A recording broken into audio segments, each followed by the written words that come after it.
Well, like most car enthusiasts, we all remember every car we've owned, whether we really want to or not. And like State Farm has been protecting cars and memories that they make for us for almost 100 years. And right now we're going to go over to Bill and learn more about another very special vehicle and the story behind it in this edition of State Farm Tread Talks. Bill?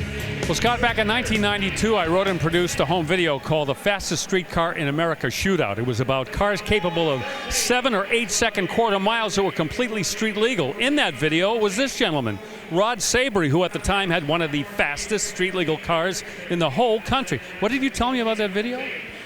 Well, it's the best-selling motorsports video ever.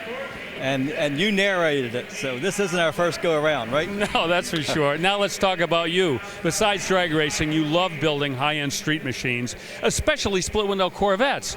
But people might get upset when they think that you're chopping up split-window coupes, but you don't start with original cars. I don't. Actually, this is my 12th one, so I could have made a calendar actually out of these cars. But I always look for candidates, maybe carcasses that were old race cars or chopped up from some form or another. This car here, I found at Corvettes of Carlisle 4 years ago. And it was on a wooden pallet, just a bare fiberglass shell. No one wanted it, so I made this out of it. So it was a good candidate for what I needed. It's called the Black Widow. It's crossing the auction block this weekend. Outstanding custom. I know you're proud about the engine sitting in there. Yeah, it's this new ZR1 engine. I made the mistake of driving a friend of mine's ZR1 a couple years ago, and I said, man, I've got to put one of those in a split window.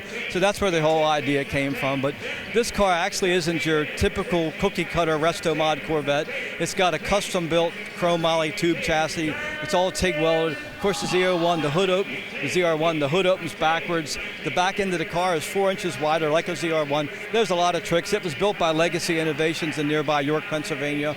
It's just a great car, a great driver. My wife Tina has driven it more than I have, unfortunately. It's great to see you, Rod, and it's great to see this automobile. You are somebody who's so passionate not only about drag racing, but also about building automobiles like this. And how good is Rod Sabry?